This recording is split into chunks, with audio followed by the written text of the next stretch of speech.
Chapter 5. 3 Broken Threads.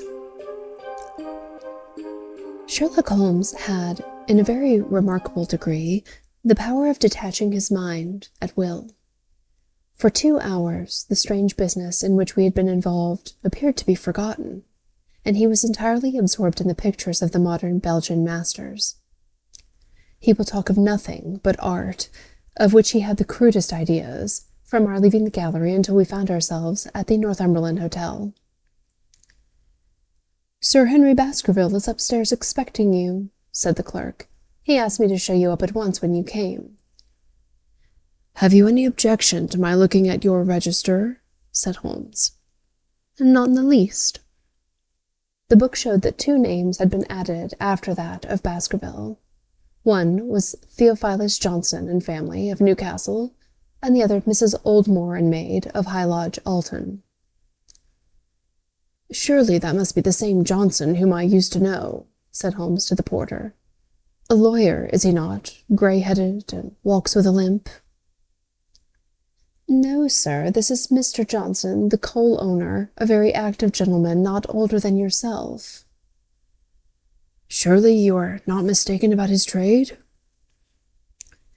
"No, sir. He has used this hotel for many years, and he is very well known to us." "Ah, that settles it. Mrs. Oldmore, too. I seem to remember the name. Excuse my curiosity, but often in calling upon one friend, one finds another." "She is an invalid lady, sir. Her husband was once mayor of Gloucester. She always comes to us when she is in town." "Thank you. I'm afraid I cannot claim her acquaintance. We have established a most important fact by these questions, Watson," he continued in a low voice as we went upstairs together. "We know now that the people who are so interested in our friend have not settled down in his own hotel. That means that while they are, as we have seen, very anxious to watch him, they are equally anxious that he should not see them. Now, this is a most suggestive fact." "What does it suggest?" "It suggests— Oh, hello, my dear fellow, what on earth is the matter?" As we came round the top of the stairs, we had run up against Sir Henry Baskerville himself. His face was flushed with anger, and he held an old and dusty boot in one of his hands. So furious was he that he was hardly articulate, and when he did speak, it was in a much broader and more western dialect than any which we had heard from him in the morning. "Seems to me that they are playing me for a sucker in this hotel," he cried. "They'll find that they've started in to monkey with the wrong man unless they are careful. By thunder, if that chap can't find my missing boot, there will be trouble. I can take a joke with the best, Mr. Holmes, but they've got a bit over the mark this time." "Still looking for your boot?" "Yes, sir, and mean to find it." "But surely you said it was a new brown boot?"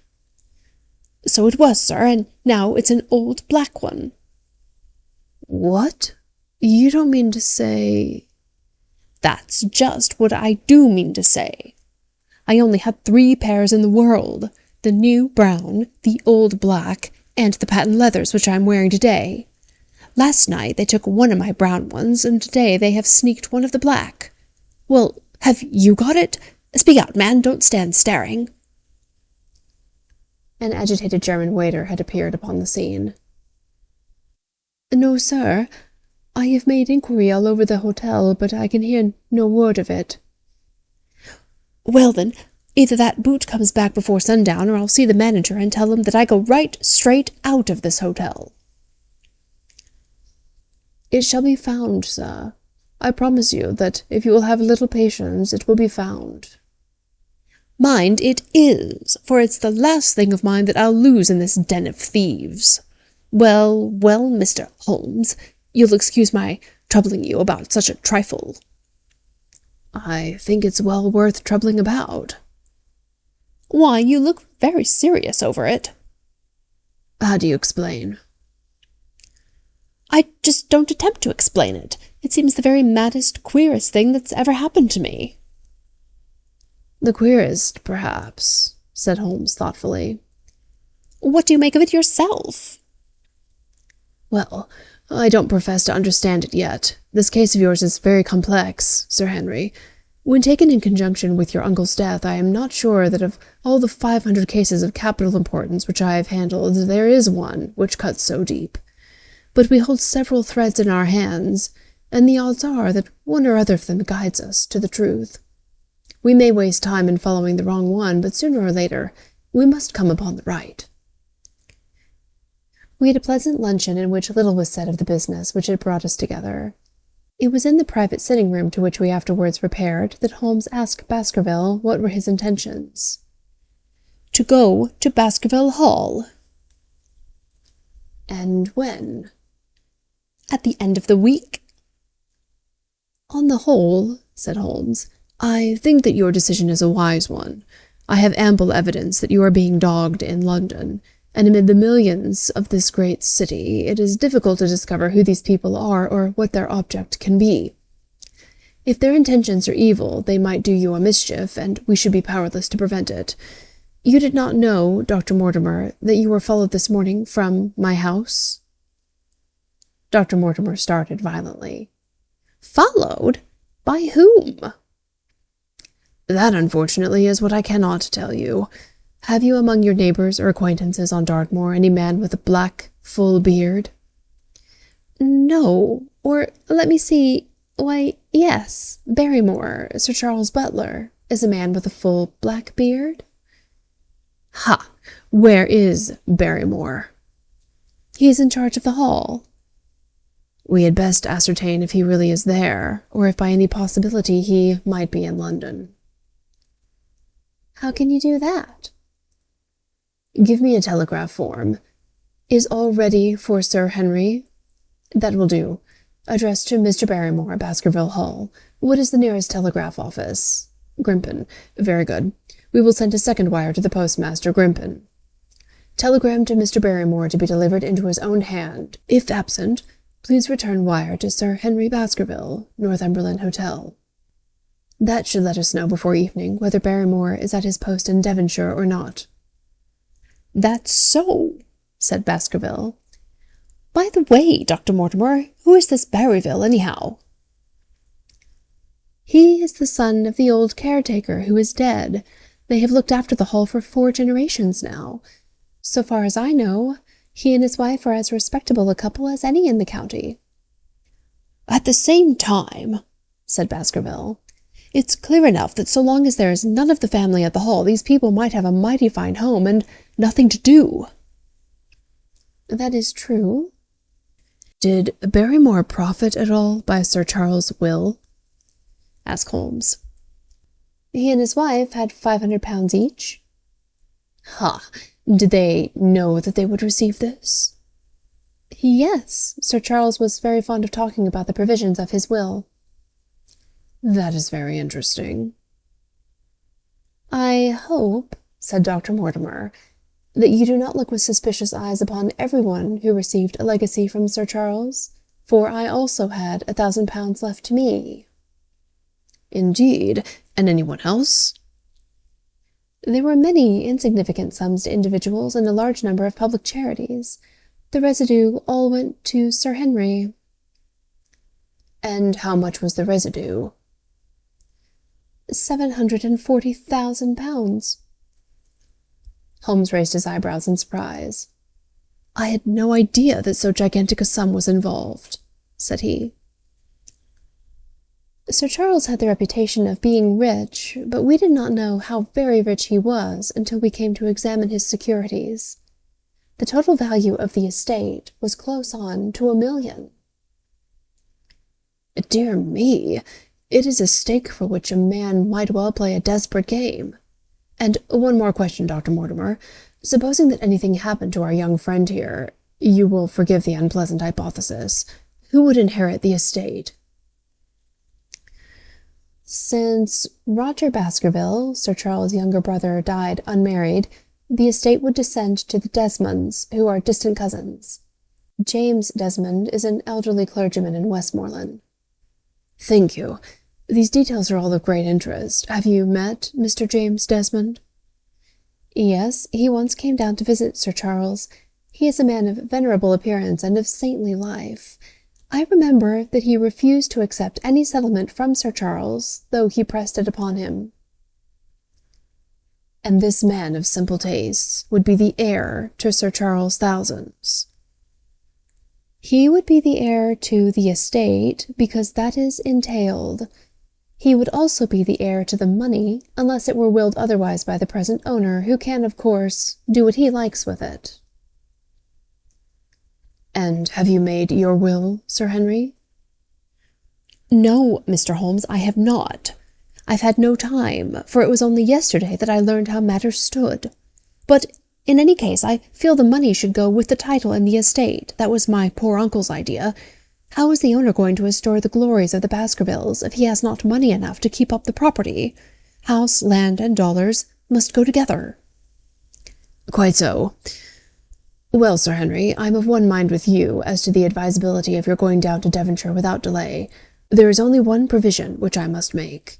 You certainly must not go alone. Dr. Mortimer returns with me. But Dr. Mortimer has his practice to attend to, and his house is miles away from yours. With all the goodwill in the world, he may be unable to help you. No, Sir Henry, you must take with you someone, a trusty man, who will always be by your side. Is it possible you could come yourself, Mr. Holmes?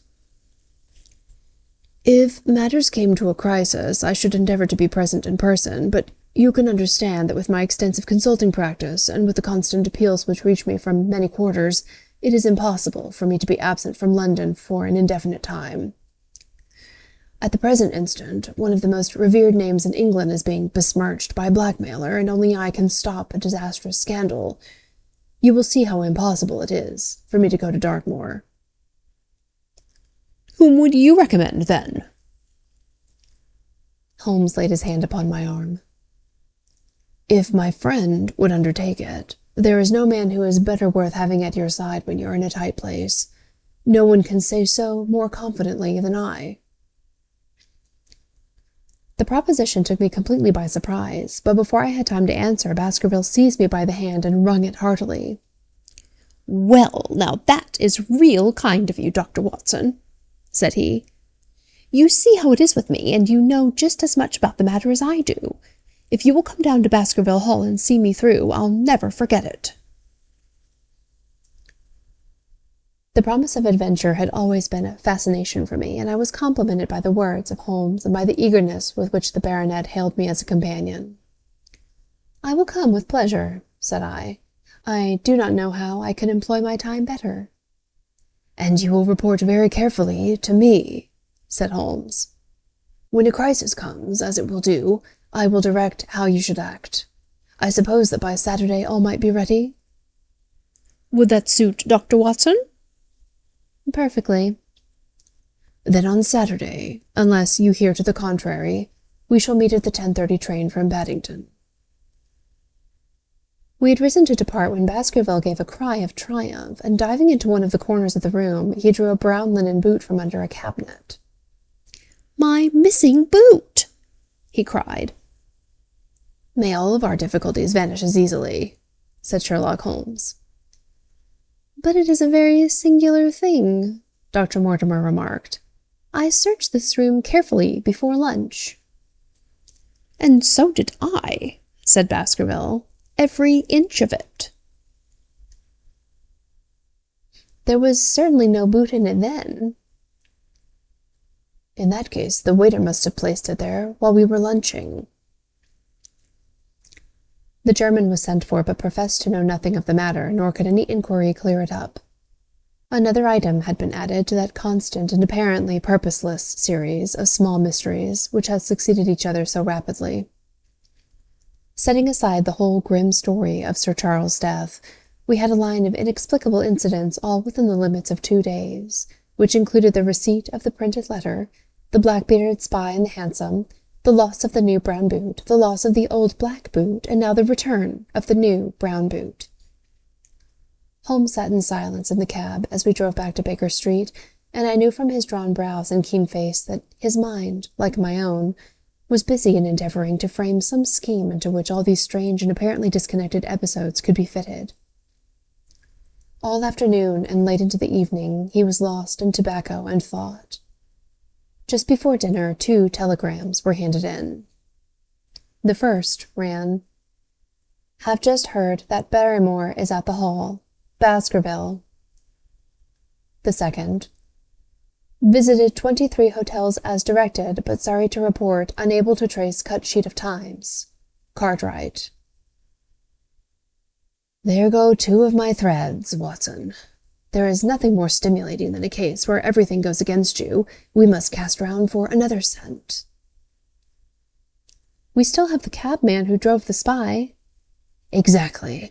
I have wired to get his name and address from the official registry.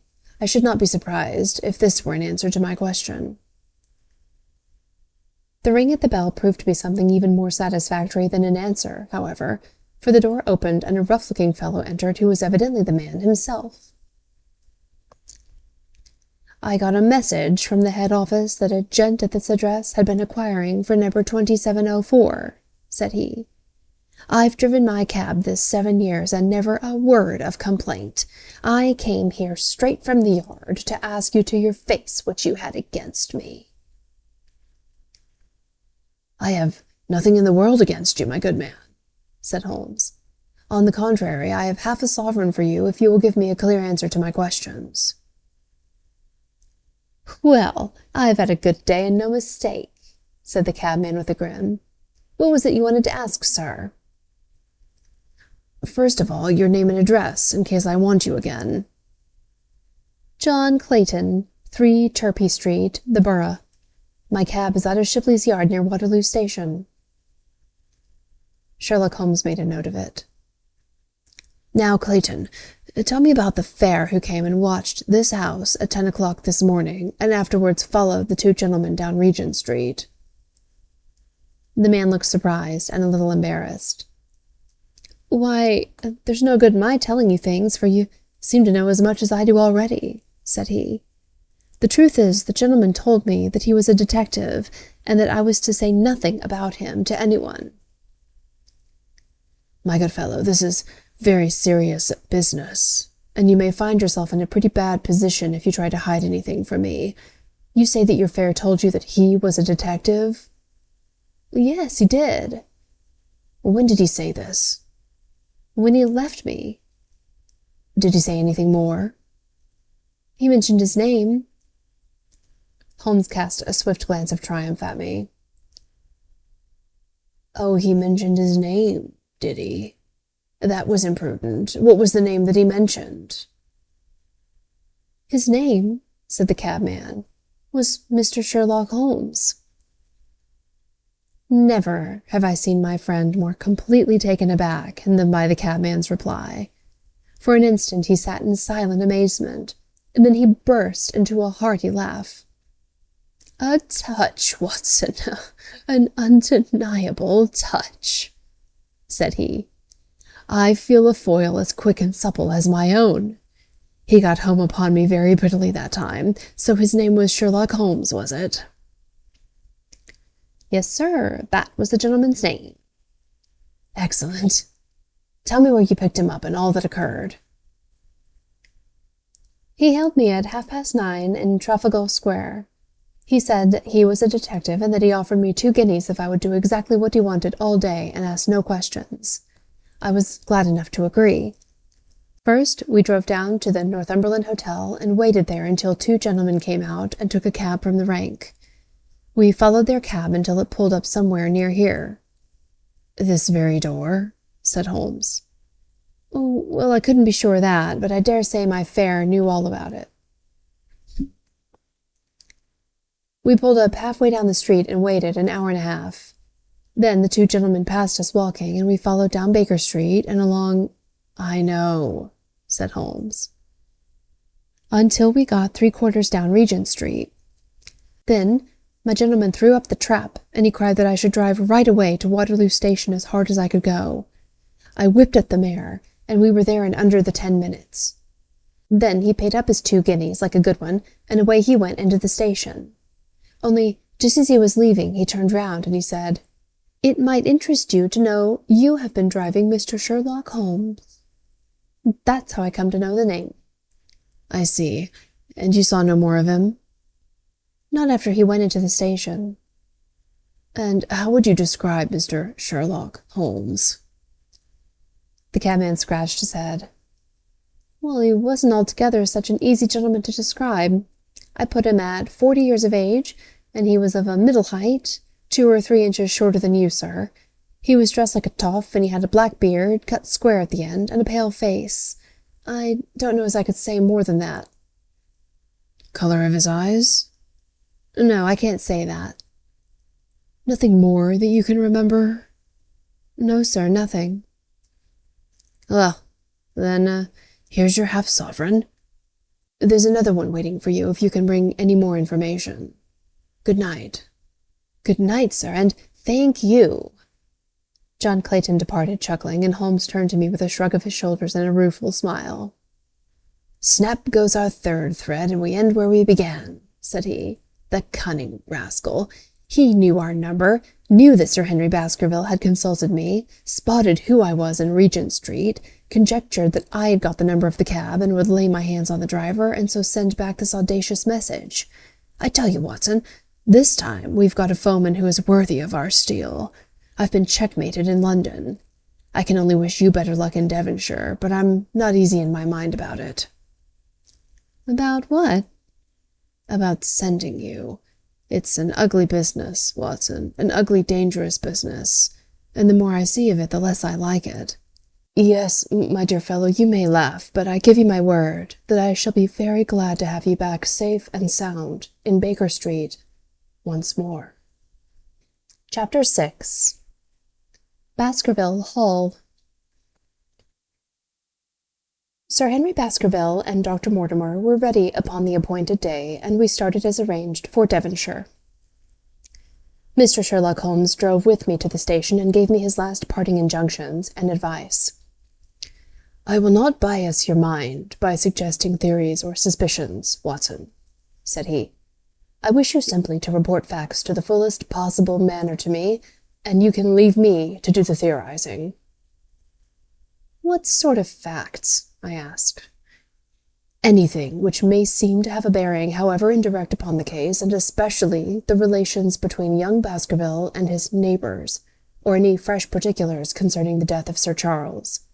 I have made some inquiries myself in the last few days, but the results have, I fear, been negative. One thing appears to be certain, and that is that Mr. James Desmond, who is the next heir, is an elderly gentleman of a very amiable disposition, so that this persecution does not arise from him. I really think we may eliminate him entirely from our calculations. There remain the people who will actually surround Henry Baskerville upon the moor." "Would it not be well in the first place to get rid of this Barrymore couple?" "By no means. You could not make a greater mistake. If they are innocent, it would be a cruel injustice, and if they are guilty, we should be giving up all chance of bringing it home to them. No, we will preserve them upon our list of subjects. Then there is a groom at the Hall, if I remember right. There are 2 moorland farmers. There is our friend Dr. Mortimer, whom I believe to be entirely honest, and there is his wife, of whom we know nothing. There is this naturalist, Stapleton, and there is his sister, who is said to be a young lady of attractions. There is Mr. Franklin of Laughter Hall, who is also an unknown factor, and there are 1 or 2 other neighbours. These are the folk who must be your very special study." "I will do my best." "You have arms, I suppose?" "Yes, I thought it as well to take them." "Most certainly. Keep your revolver near you night and day, and never relax your precautions." Our friends had already secured a first-class carriage and were waiting for us upon the platform. "No, we have no news of any kind," said Dr. Mortimer in answer to my friend's questions. "I can swear to one thing, and that is that we have not been shadowed during the last 2 days. We have never gone out without keeping a sharp watch, and no one could have escaped our notice." "You have always kept together, I presume?"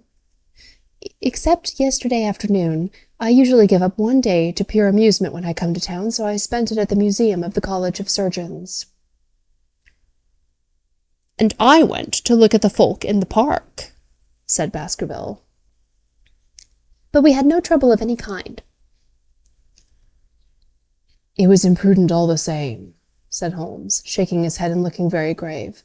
"I beg, Sir Henry, that you will not go about alone. Some great misfortune will befall you if you do. Did you get your other boot?" "No, sir, it is gone forever." "Indeed. That is very interesting. Well, good-bye," he added as the train began to glide down the platform.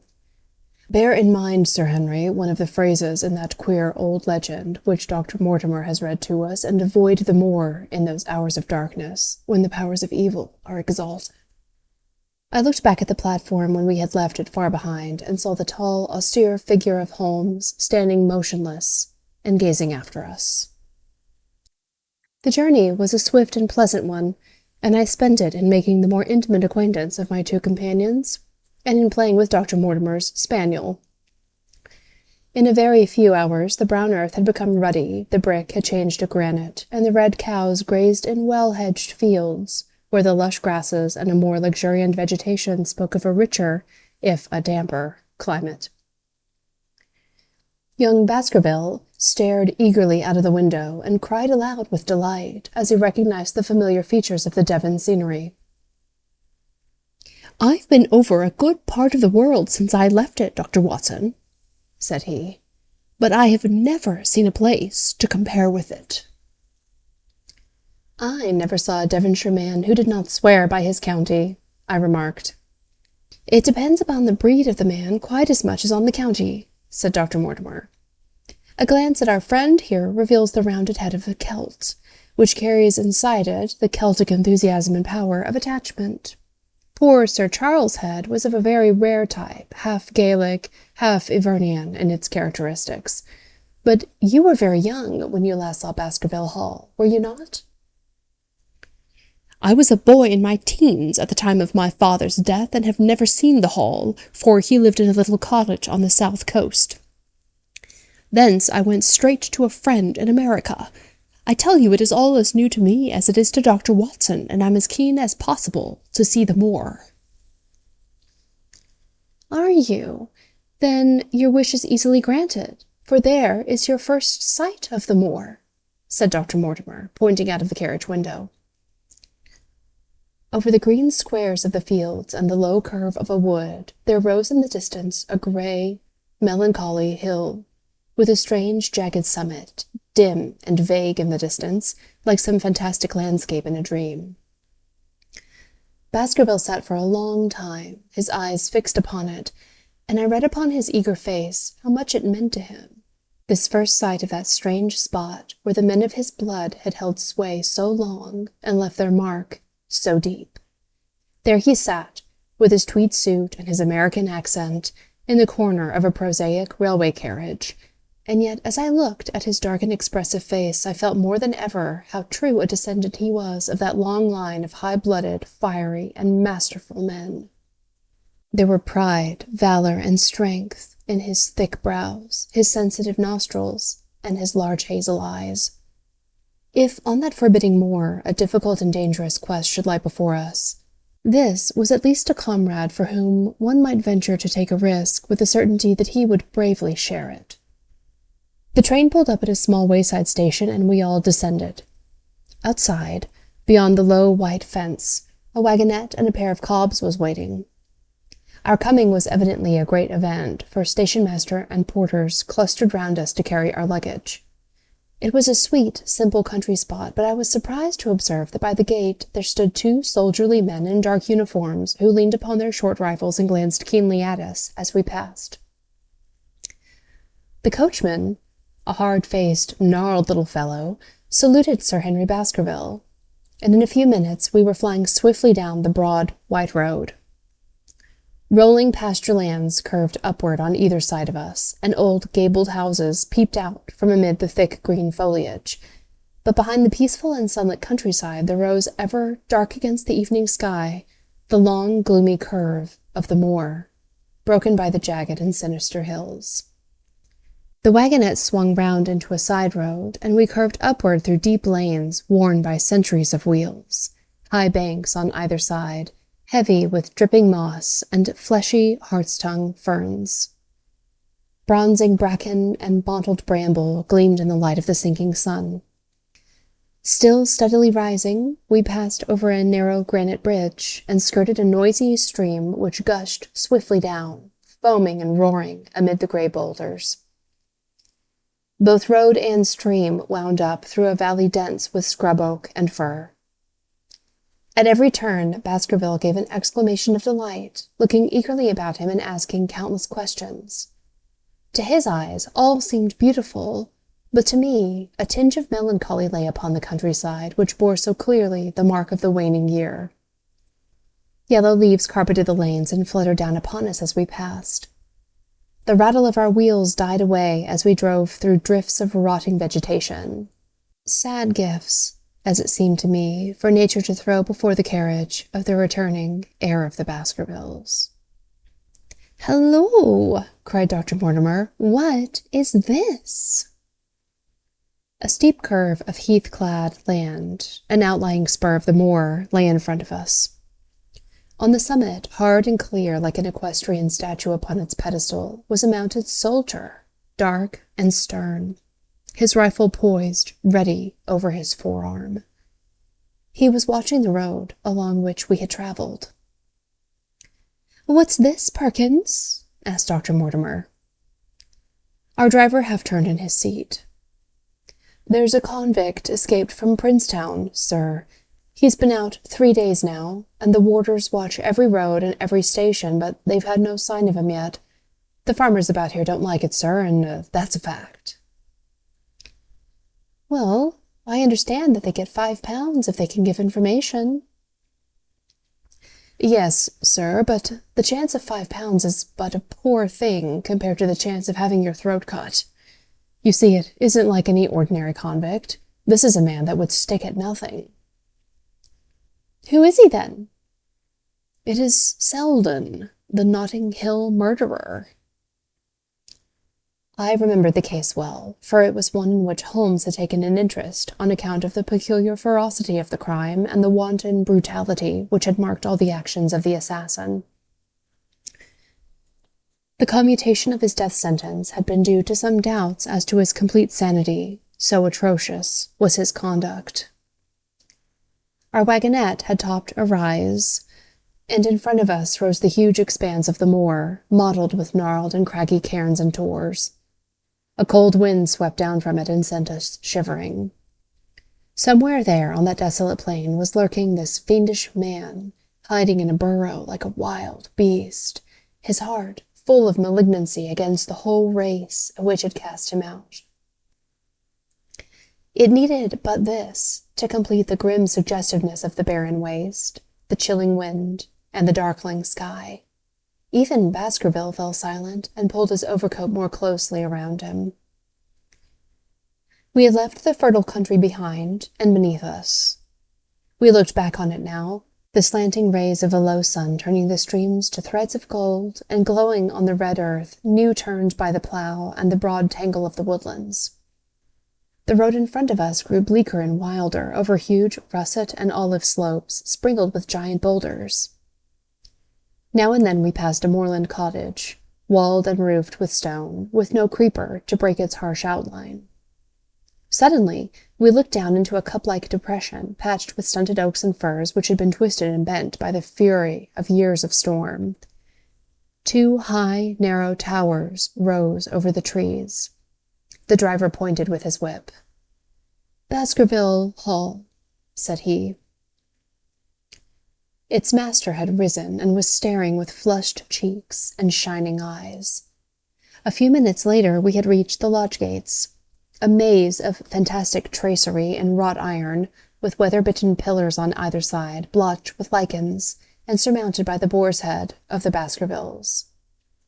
The lodge was a ruin of black granite and bared ribs of rafters, but facing it was a new building, half-constructed, the first fruit of Sir Charles' South African gold. Through the gateway we passed into the avenue, where the wheels were again hushed amid the leaves, and the old trees shot their branches in a somber tunnel over our heads.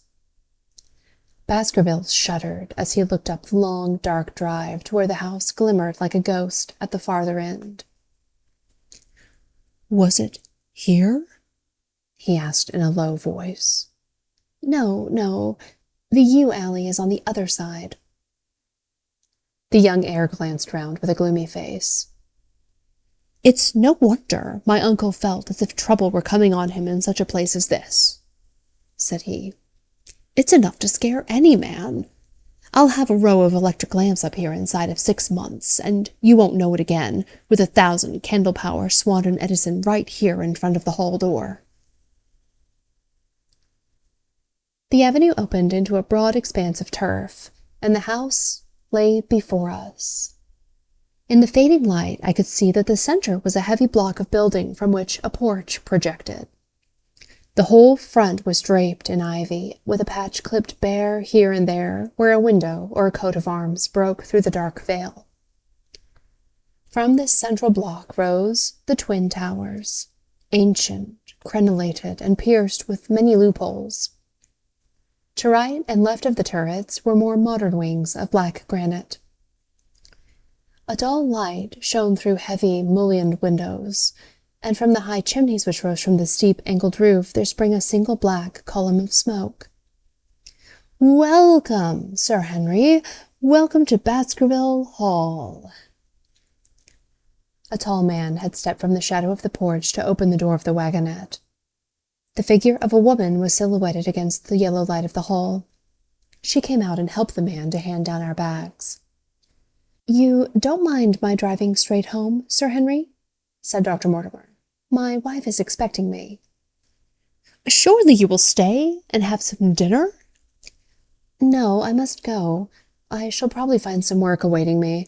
I would stay to show you over the house, but Barrymore will be a better guide than I. Goodbye.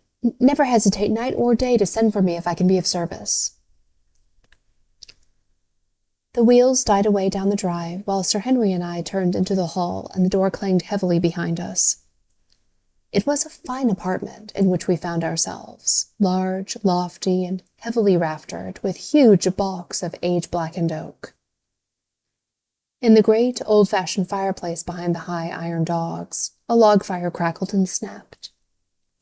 Sir Henry and I held out our hands to it, for we were numb from our long drive.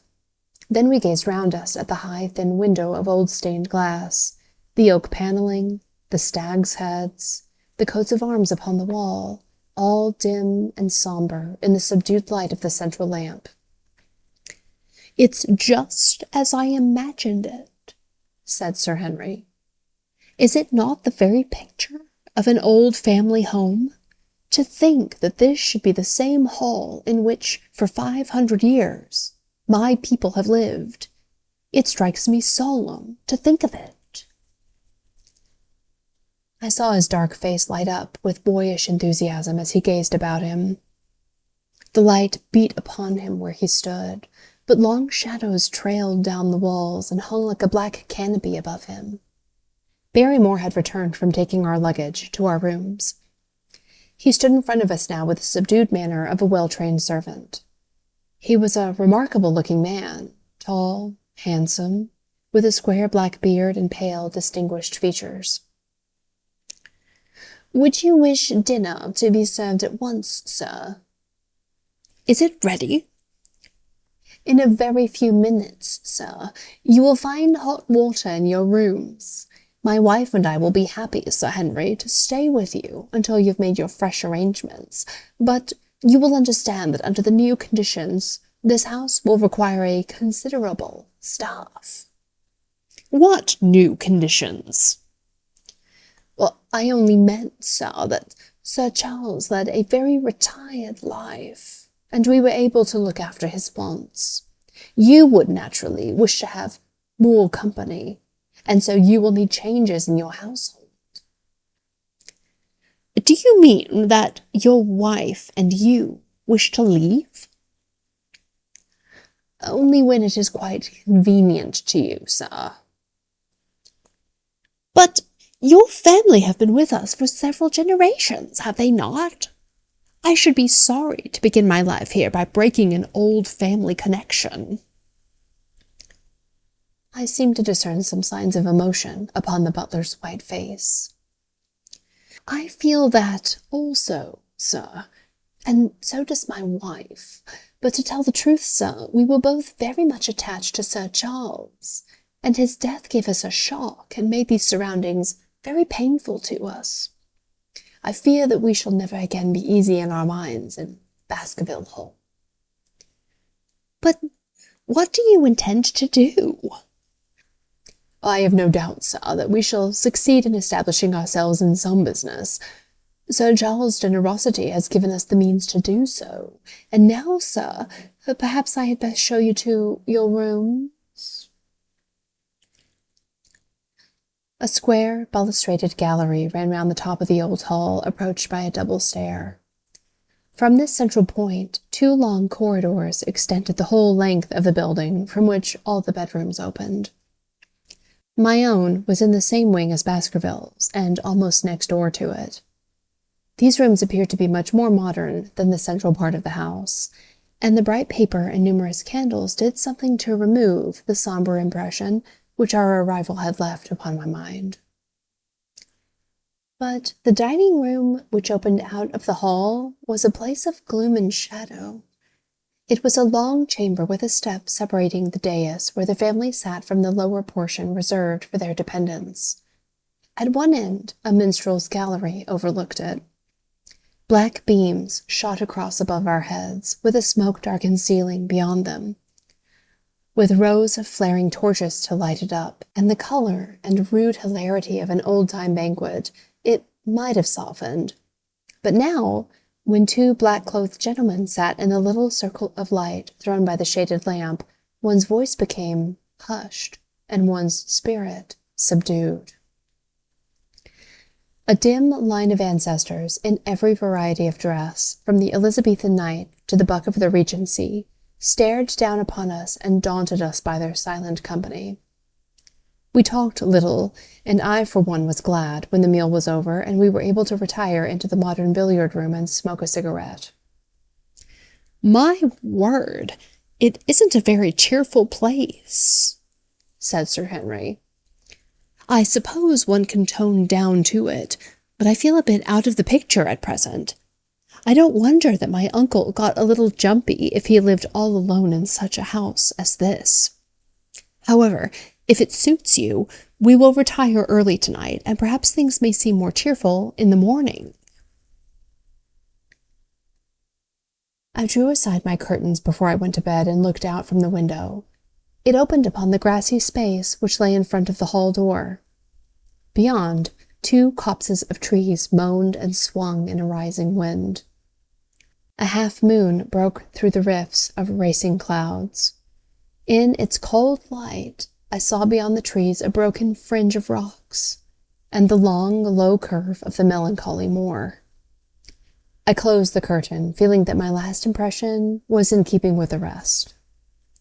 And yet, it was not quite the last. I found myself weary and yet wakeful, tossing restlessly from side to side, seeking for the sleep which would not come. Far away, a chiming clock struck out the quarters of the hours, but otherwise a deathly silence lay upon the old house. And then suddenly, in the very dead of the night, there came a sound to my ears, clear, resonant, and unmistakable. It was the sob of a woman, the muffled, strangling gasp of one who is torn by an uncontrollable sorrow. I sat up in bed and listened intently. The noise could not have been far away, and was certainly in the house. For half an hour I waited with every nerve on the alert, but there came no other sound save the chiming clock and the rustle of the ivy on the wall. Chapter 7. The Stapletons of Merripit House.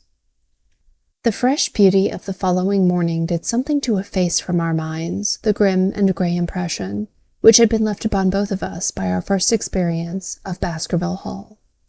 As Sir Henry and I sat at breakfast, The sunlight flooded in through the high mullioned windows, throwing watery patches of color from the coat of arms which covered them. The dark paneling glowed like bronze in the golden rays, and it was hard to realize that this was indeed the chamber which had struck such a gloom into our souls upon the evening before. "I guess it is ourselves, and not the house, that we have to blame," said the baronet. "We were tired from our journey and chilled by our drive, so we took a grey view of the place. Now we are fresh and well, so it is all cheerful once more." "And yet it was not entirely a question of imagination," I answered. "Did you, for example, happen to hear someone, a woman, I think, sobbing in the night?" "That is curious, for I did, when I was half asleep, fancy that I heard something of the sort. I waited quiet a time, but there was no more of it, so I concluded that it was all a dream." "I heard it distinctly, and I am sure that it was really the sob of a woman." "We must ask about this right away." He rang the bell and asked Barrymore whether he could account for our experience. It seemed to me that the pallid features of the butler turned a shade paler still as he listened to his master's question. "There are only 2 women in the house, Sir Henry," he answered. "One is the scullery maid, who sleeps in the other wing. The other is my wife, and I can answer for it that the sound could not have come from her." And yet he lied as he said it, for it chanced that after breakfast I met Mrs. Barrymore in the long corridor with the sun full upon her face. She was a large, impassive, heavy-featured woman with a stern-set expression of mouth. But her telltale eyes were red and glanced at me from between swollen lids. It was she, then, who wept in the night, and if she did so, her husband must not know it. Yet he had taken the obvious risk of discovery in declaring that it was not so. Why had he done this? And why did she weep so bitterly? Already round this pale-faced, handsome, black-bearded man there was gathering an atmosphere of mystery and of gloom. It was he who had been the first to discover the body of Sir Charles, and we had only his word for all the circumstances which led up to the old man's death. Was it possible that it was Barrymore, after all, whom he had seen in the cab in Regent Street? The beard might well have been the same. The cabman had described it, a somewhat shorter man, but such an impression could have easily been made erroneously. How could I settle the point forever? Obviously, the first thing to do was to see the Grimpen postmaster and find whether the test telegram had really been placed in Barrymore's own hands. Be the answer what it might, I should at least have something to report to Sherlock Holmes. Sir Henry had numerous papers to examine after breakfast, so that the time was propitious for my excursion. It was a pleasant walk of 4 miles along the edge of the moor, leading me at last to a small grey hamlet, in which 2 larger buildings, which proved to be the inn and the house of Dr. Mortimer, stood high above the rest. The postmaster, who was also the village grocer, had a clear recollection of the telegram. "Certainly, sir," said he. "I had the telegram delivered to Mr. Barrymore exactly as directed." "Who delivered it?" "My boy here. James, you delivered that telegram to Mr. Barrymore at the Hall last week, did you not?" "Yes, father, I delivered it." "Into his own hands?" I asked. "Well, he was up in the loft at the time, so that I could not put it into his own hands, but I gave it to Mrs. Barrymore's hands, and she promised to deliver it at once." "Did you see Mr. Barrymore?" "No, sir, I tell you he was in the loft." "If you didn't see him, how do you know he was in the loft?" "Well, surely his own wife ought to know where he is," said the postmaster testily. "Didn't he get the telegram? If there is any mistake, it is for Mr. Barrymore himself to complain." It seemed hopeless to pursue the inquiry any farther, but it was clear that in spite of Holmes's ruse, we had no proof that Barrymore had not been in London all the time. Suppose that it were so, suppose that the same man, who had been the last who had seen Sir Charles alive, was the first to dog the new heir when he returned to England. What then? Was he the agent of others, or had he some sinister design of his own? What interest could he have in persecuting the Baskerville family? I thought of the strange warning clipped out of the leading article of the Times. Was that his work? Or was it possibly the doing of someone who was bent upon counteracting his schemes? The only conceivable motive was that which had been suggested by Sir Henry, that if the family could be scared away, a comfortable and permanent home would be secured for the Barrymores. But surely such an explanation as that would be quite inadequate to account for the deep and subtle scheming which seemed to be weaving an invisible net round the young baronet. Holmes himself had said that no more complex case had come to him in all the long series of his sensational investigations. I prayed, as we walked back along the grey, lonely road, that my friend might soon be freed from his preoccupations and able to come down and take this heavy burden of responsibility from my shoulders. Suddenly, my thoughts were interrupted by the sound of running feet behind me and a voice which called my name. I turned, expecting to see Dr. Mortimer, but to my surprise, it was a stranger who was pursuing me. He was a small, slim, clean-shaven, prim-faced man, flaxen-haired and lean-jawed, between 30 and 40 years of age, dressed in a grey suit and wearing a straw hat. A tin box for botanical specimens hung over his shoulder, and he carried a green butterfly net in one of his hands. "You will, I am sure, excuse my presumption, Dr. Watson," said he, as he came panting up to where I stood. "Here on the moor, we are homely folk and do not wait for formal introductions. You may possibly have heard my name from our mutual friend, Mortimer. I am Stapleton, of Merripit House." "Your net and box would have told me as much," said I, for I knew that Mr. Stapleton was a naturalist, but how did you know me? "I have been calling on Dr. Mortimer, and he pointed you out to me from the window of his surgery as you passed. As our road lay the same way, I thought I would overtake you and introduce myself. I trust that Sir Henry is none the worse for his journey?" "He is very well, thank you." "We were all rather afraid that after the sad death of Sir Charles, the new baronet might refuse to live here. It is asking much of a wealthy man to come down and bury himself in a place of this kind, but I need not tell you it means a great deal to the countryside. Sir Henry has, I suppose, no superstitious fears in the matter?" "I do not think that it is likely." "Of course you know the legend of the fiend dog which haunts the family?" "I have heard it." "It is extraordinary how credulous the peasants are about here. Any number of them are ready to swear that they've seen such a creature upon the moor." He spoke with a smile, but I seemed to read in his eyes that he took the matter more seriously. "The story took a great hold upon the imagination of Sir Charles, and I have no doubt that it led to his tragic end." "But how?" "His nerves were so worked up that the appearance of any dog might have had a fatal effect upon his diseased heart. I fancy he really did see something of the kind upon that last night in the yew alley. I feared that some disaster might occur, for I was very fond of the old man, and I knew that his heart was weak." "How did you know that?" "My friend Mortimer told me." "You think, then, that some dog pursued Sir Charles, and that he died of fright in the consequence?" "Have you any better explanation?" "I have not come to any conclusion." "Has Mr. Sherlock Holmes?"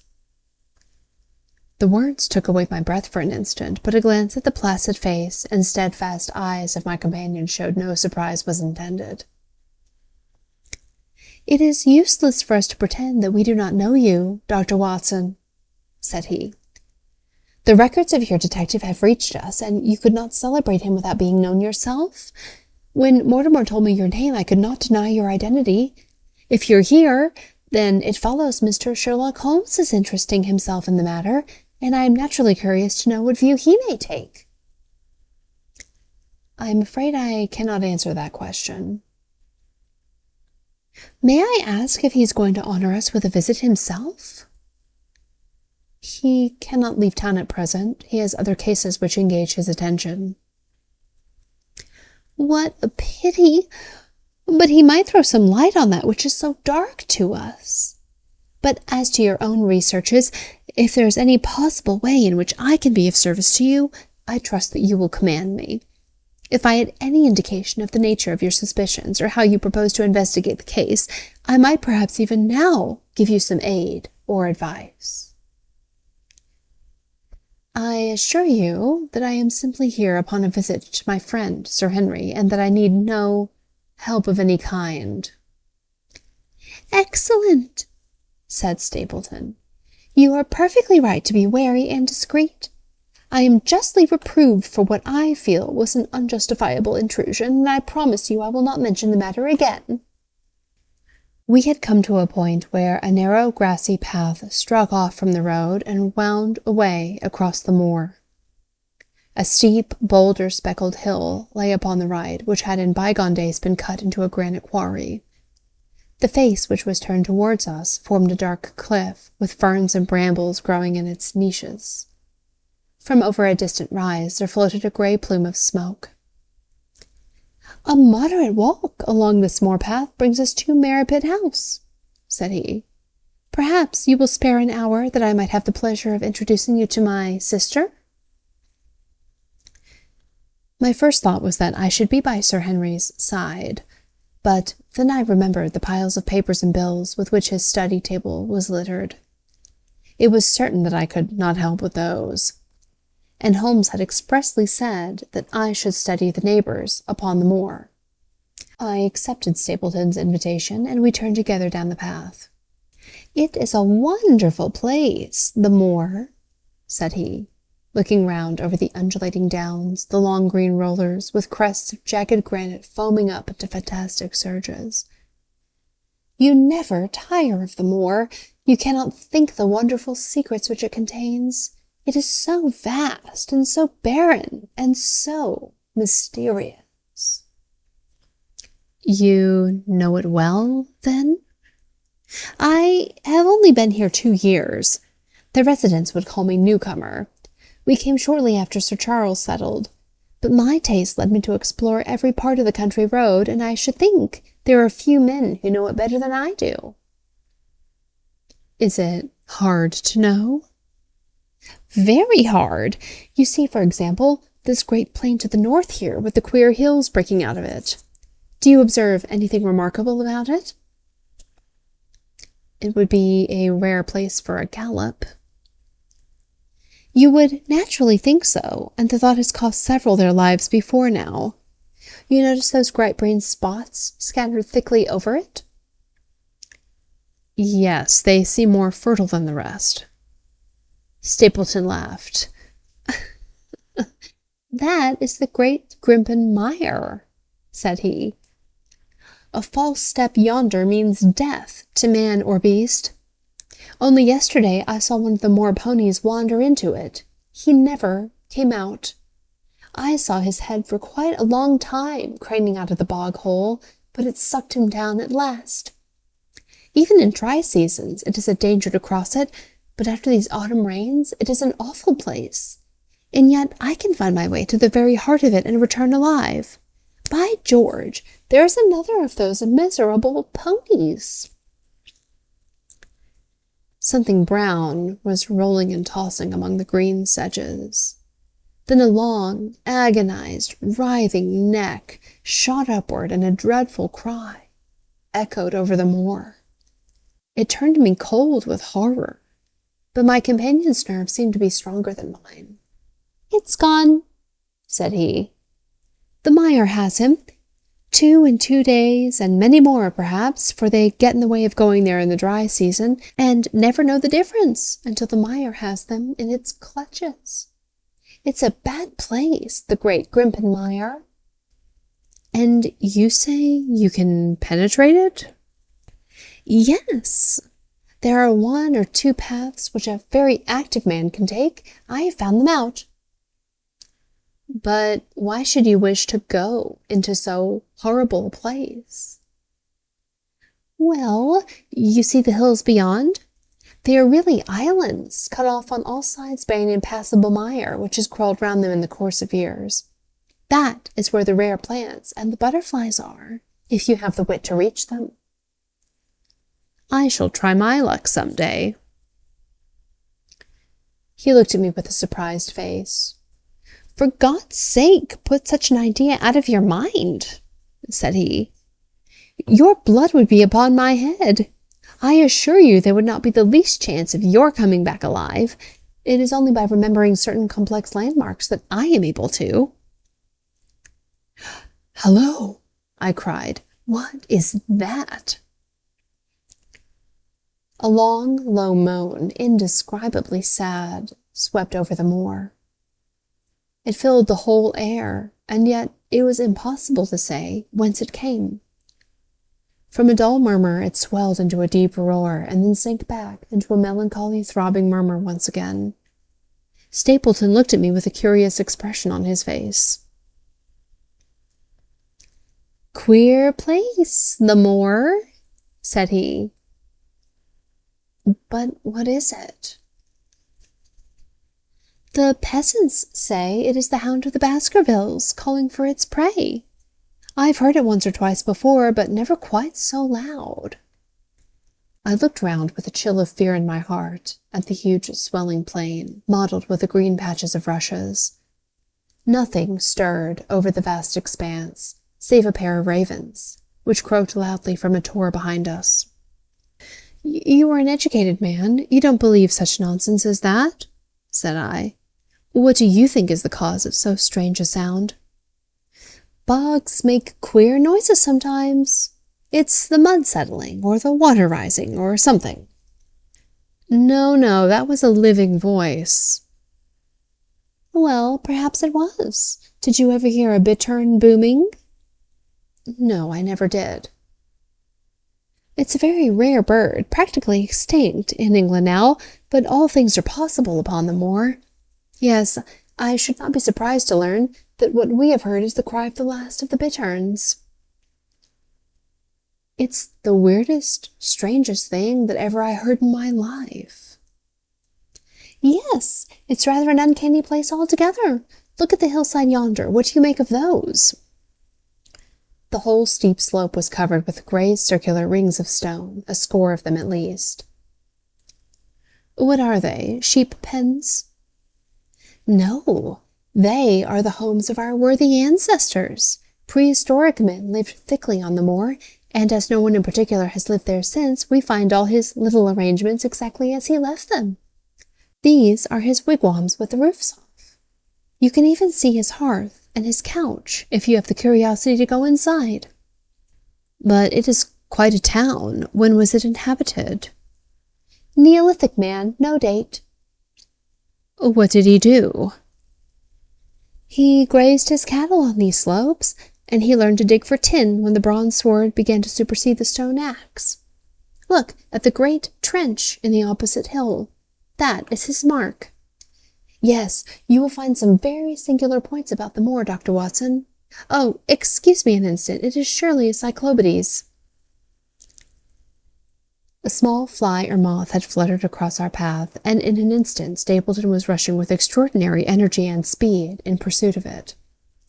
To my dismay, the creature flew straight for the great mire, and my acquaintance never paused for an instant, bounding from tuft to tuft behind it, his green net waving in the air. His grey clothes and jerky, zigzag, irregular progress made him not unlike some huge moth himself. I was standing, watching his pursuit with a mixture of admiration for his extraordinary activity and fear lest he should lose his footing in the treacherous mire, when I heard the sound of steps and, turning round, found a woman near me upon the path. She had come from the direction in which the plume of smoke indicated the position of Merripit House, but the dip of the moor had hid her until she was quite close. I could not doubt that this was the Miss Stapleton of whom I had been told, since ladies of any sort must be few upon the moor, and I remembered I had heard someone describe her as being a beauty. The woman who approached me was certainly that, and of a most uncommon type. There could not have been a greater contrast between brother and sister, for Stapleton was neutral-tinted, with light hair and grey eyes, while she was darker than any brunette whom I have seen in England, slim, elegant, and tall. She had a proud, finely cut face, so regular that it might have seemed impassive were it not for the sensitive mouth and the beautiful dark, eager eyes. With her perfect figure and elegant dress, she was, indeed, a strange apparition upon the lonely moorland path. Her eyes were on her brother as I turned, and then she quickened her pace towards me. I had raised my hat and was about to make some explanatory remark when her own words turned all my thoughts into a new channel. "Go back," she said. "Go straight back to London, instantly." I could only stare at her in stupid surprise. Her eyes blazed at me, and she tapped the ground impatiently with her foot. "Why should I go back?" I asked. "I cannot explain." She spoke in a low, eager voice, with a curious lisp in her utterance. "But for God's sake, do what I ask you. Go back, and never set foot upon the moor again." "But I have only just come." Man, she cried, "can you not tell when a warning is for your own good? Go back to London. Start tonight. Get away from this place at all costs. Hush, my brother is coming. Not a word of what I have said. Would you mind getting that orchid for me among the mare's tails yonder? We are very rich in orchids on the moor, though. Of course, you are rather late. To see the beauties of the place?" Stapleton had abandoned the chase and came back to us breathing hard and flushed with his exertions. "Hallo, Beryl," said he, and it seemed to me that the tone of his greeting was not altogether a cordial one. "Well, Jack, you are very hot." "Yes, I was chasing a cyclopides. He is very rare and seldom found in the late autumn. What a pity that I should have missed him." He spoke unconcernedly, but his small light eyes glanced incessantly from the girl to me. "You have introduced yourselves, I see." "Yes. I was telling Sir Henry that it was rather late for him to see the true beauties of the moor." "Why, who do you think this is?" "I imagine that it must be Sir Henry Baskerville." No, said I. "Only a humble commoner, but his friend. My name is Dr. Watson." A flush of vexation passed over her expressive face. "We've been talking at cross purposes," said she.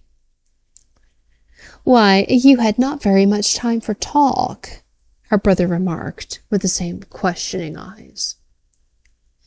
"I talked as if Dr. Watson were a resident instead of being merely a visitor," said she. "It cannot much matter to him whether it is early or late for the orchids, but you will come on, will you not, and see Merripit House?" A short walk brought us to it, a bleak moorland house, once the farm of some grazier in the old prosperous days, but now put into repair and turned into a modern dwelling. An orchard surrounded it, but the trees, as is usual upon the moor, were stunted and nipped, and the effect of the whole place was mean and melancholy.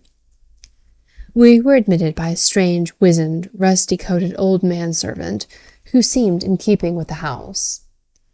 Inside, however, there were large rooms furnished with an elegance in which I seemed to recognize the taste of the lady. As I looked from their windows at the interminable granite-flecked moor rolling unbroken to the farthest horizon, I could not but marvel at what could have brought this highly educated man and this beautiful woman to live in such a place. "Queer spot to choose, is it not?" said he, as if in answer to my thought. "And yet we manage to make ourselves fairly happy, do we not, Beryl?" "Quite happy," said she, but there was no ring of conviction in her words. "I had a school," said Stapleton. "It was in the north country." The work, to a man of my temperament, was mechanical and uninteresting, but the privilege of living with youth and helping to mold those young minds, and of impressing them with one's own character and ideals, was very dear to me. However, the fates were against us.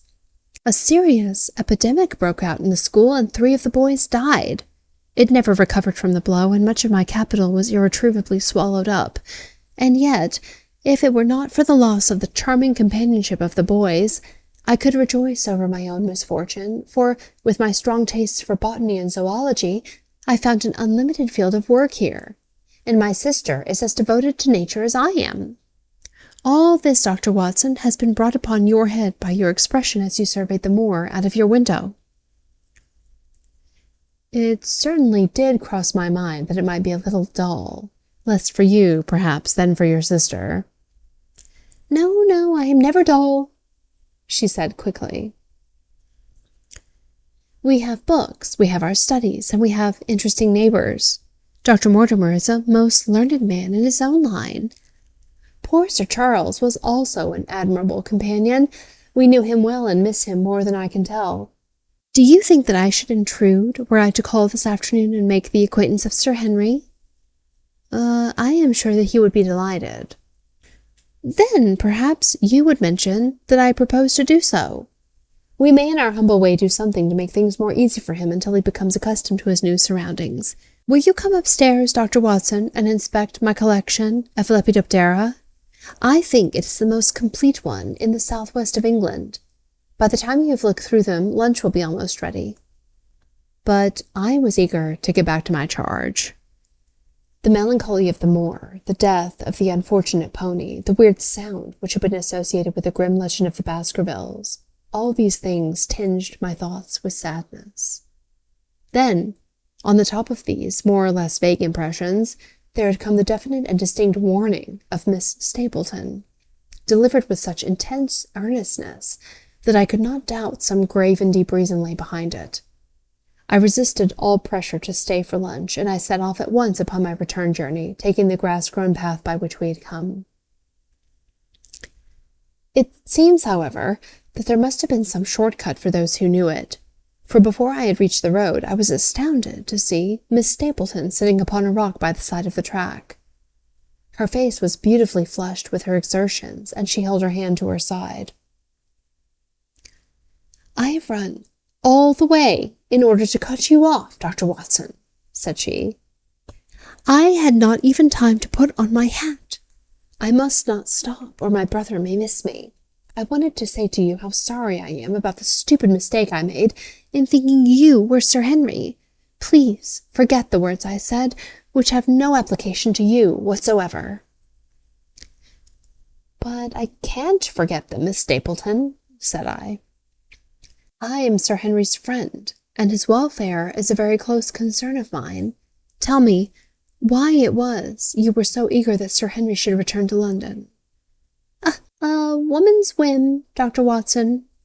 When you know me better, you will understand I cannot always give reasons for what I say or do. No, I remember the thrill in your voice. I remember the look in your eyes.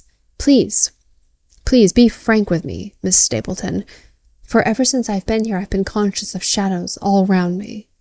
Life has become like that great Grimpen mire, with little green patches everywhere into which one might sink and with no guide to point the track. Tell me, then, what it was that you meant. I will promise to convey your warning to Sir Henry. An expression of irresolution passed for an instant over her face, but her eyes had hardened again when she answered me. You make too much of it, Dr. Watson, said she. My brother and I were very much shocked by the death of Sir Charles. We knew him very intimately, for his favorite walk was over the moor to our house. He was deeply impressed with the curse which hung over the family, and when this tragedy came, I naturally felt there must be some grounds for the fears which he had expressed. I was distressed, therefore, when another member of the family came down to live here, and I felt he should be warned of the danger which he will run. That was all I intended to convey. But what is the danger? You know the story of the Hound? I do not believe in such nonsense. But I do. If you have any influence with Sir Henry, take him away from a place which has always been fatal to his family. The world is wide. Why should he wish to live at the place of danger? Because it is the place of danger. That is Sir Henry's nature. I fear that unless you can give me some more definite information than this, it would be impossible to get him to move. I cannot say anything definite, for I do not know anything definite. I would ask you one more question, Miss Stapleton. If you meant no more than this when you first spoke to me, why should you not wish your brother to overhear what you said? There is nothing to which he or anyone else could object. My brother is very anxious to have the hall inhabited, for he thinks it is for the good of the poor folk upon the moor. He would be very angry if he knew I have said anything which might induce Sir Henry to go away. But I've done my duty now, and I will say no more. I must go back, or he will miss me and suspect I have seen you. Goodbye." She turned and had disappeared in a few minutes among the scattered boulders, while I, with my soul full of vague fears, pursued my way to Baskerville Hall. Chapter 8. First Report of Dr. Watson. From this point onward, I will follow the course of events by transcribing my own letters to Mr. Sherlock Holmes, which lie before me on the table. One page is missing, but otherwise they are exactly as written and show my feelings and suspicions of the moment more accurately than my memory, clear as it is upon these tragic events, can possibly do. Baskerville Hall, October 13th. My dear Holmes, my previous letters and telegrams have kept you pretty well up to date as to all that has occurred in this most God-forsaken corner of the world. The longer one stays here, the more does the spirit of the moor sink into one's soul, its vastness, and also its grim charm. When you are once out upon its bosom, you have left all traces of modern England behind you, but on the other hand, you are conscious everywhere of the homes and the work of the prehistoric people.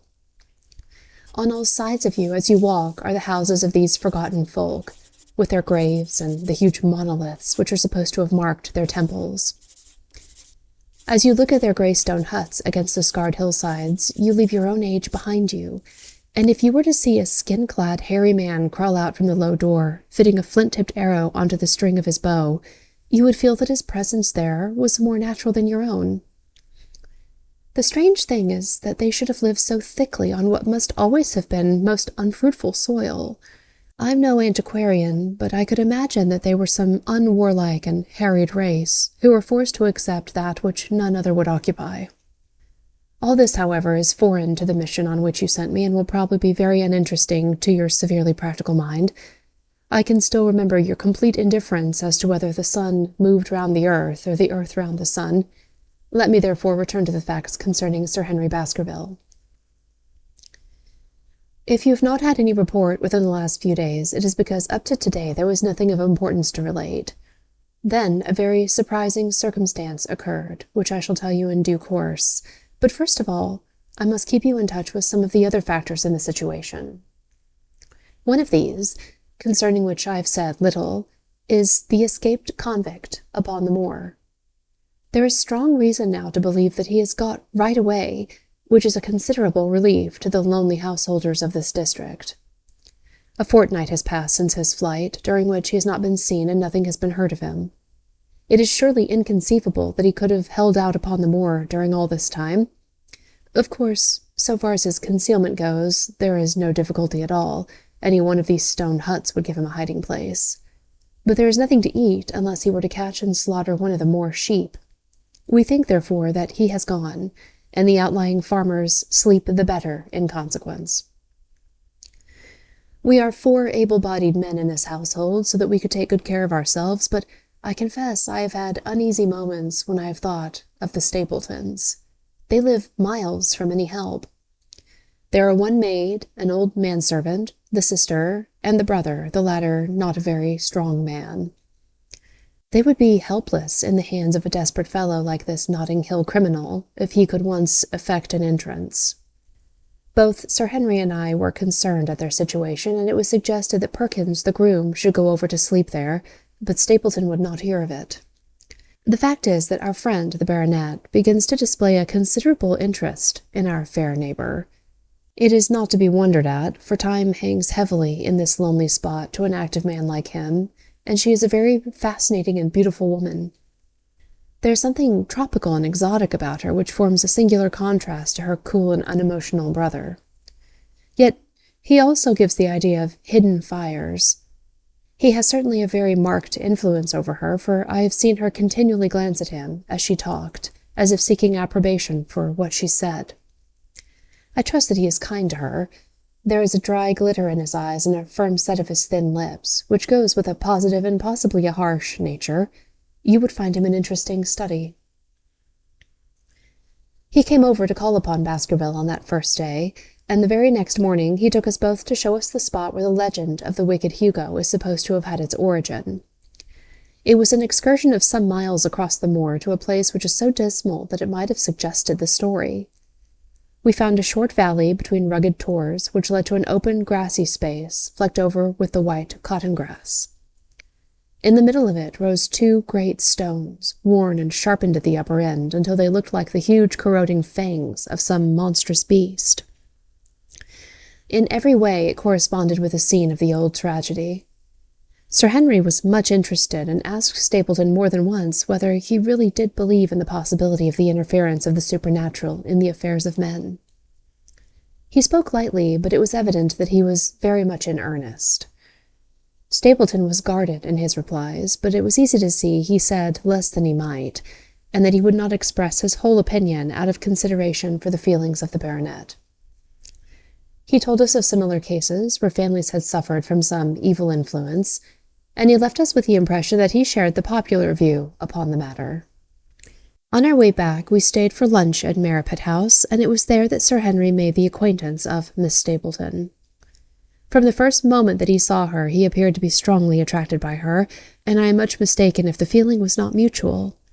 He referred to her again and again on our walk home, and since then hardly a day has passed that we have not seen something of the brother and sister. They dine here tonight, and there is some talk of our going to them next week.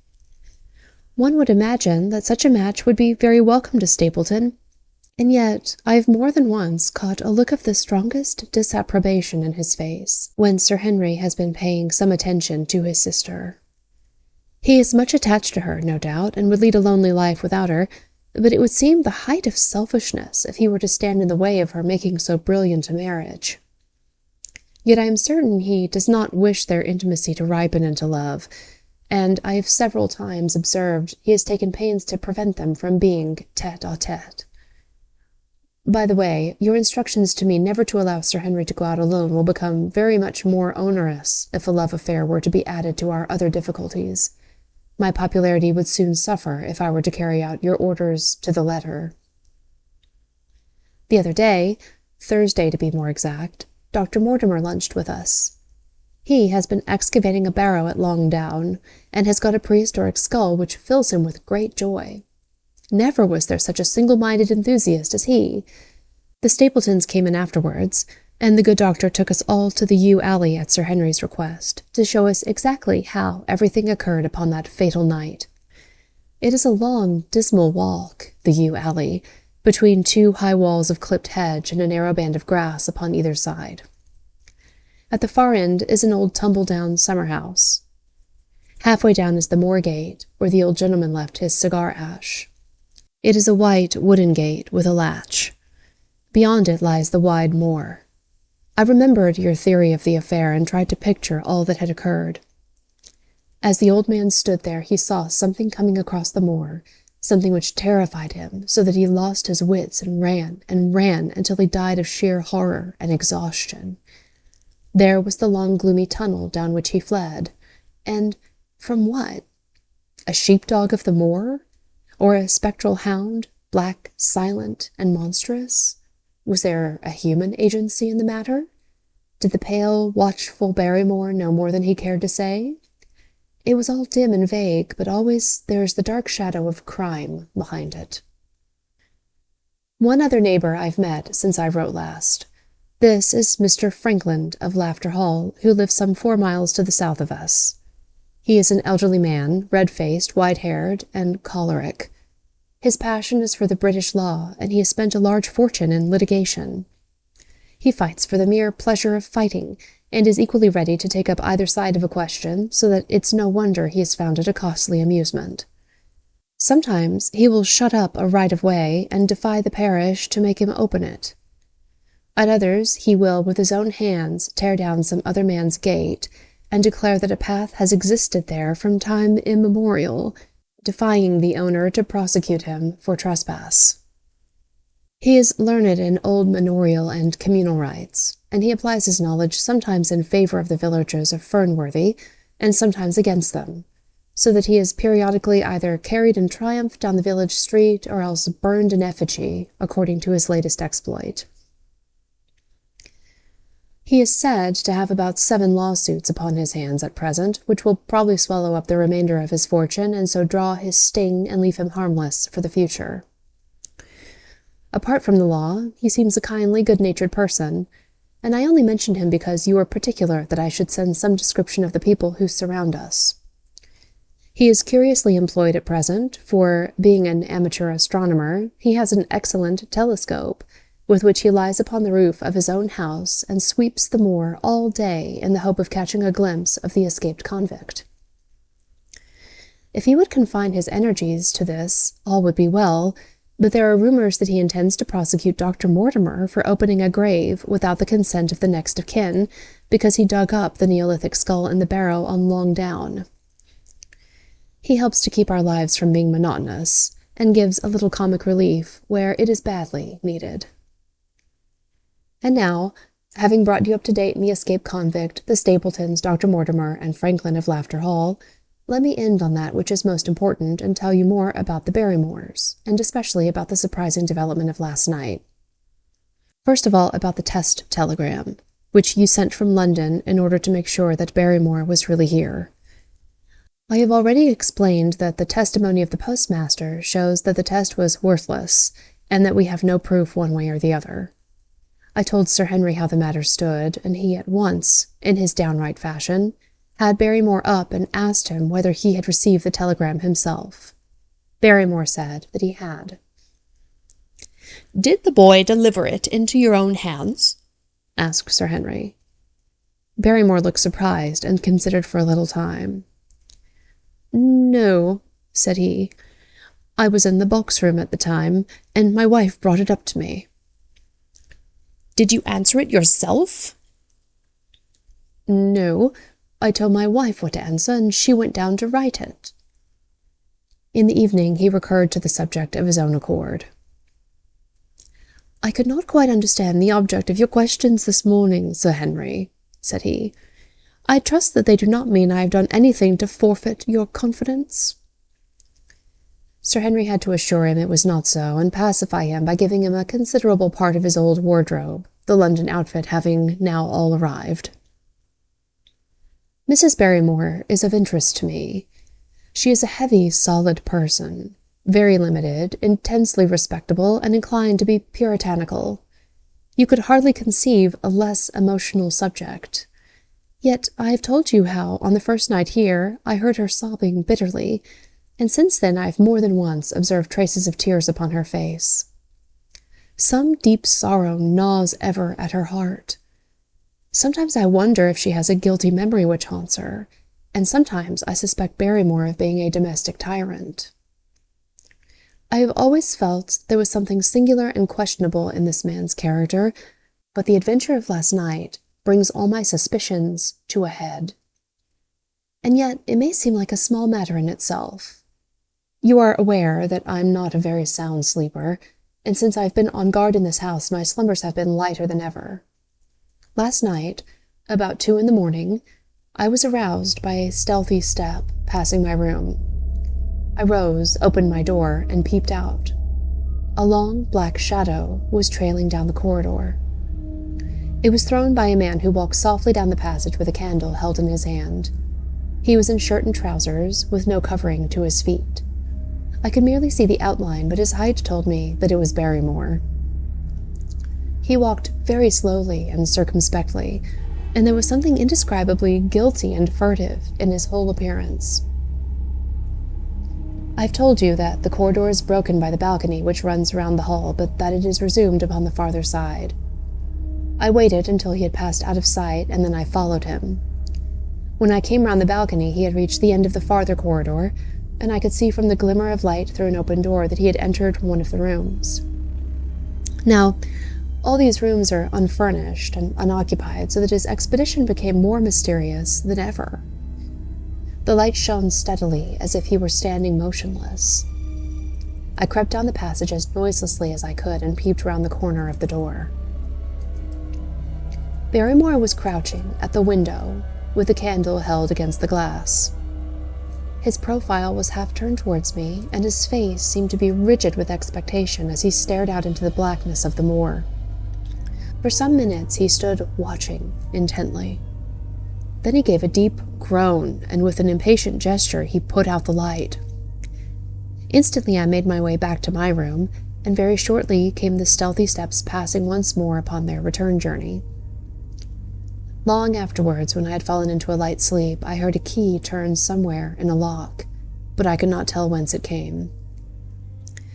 What it all means I cannot guess, but there is some secret business going on in this house of gloom, which sooner or later we shall get to the bottom of. I do not trouble you with my theories, for you asked me to furnish you only with facts. I've had a long talk with Sir Henry this morning, and we've made a plan of campaign founded upon my observations of last night. I will not speak about it just now, but it should make my next report interesting reading.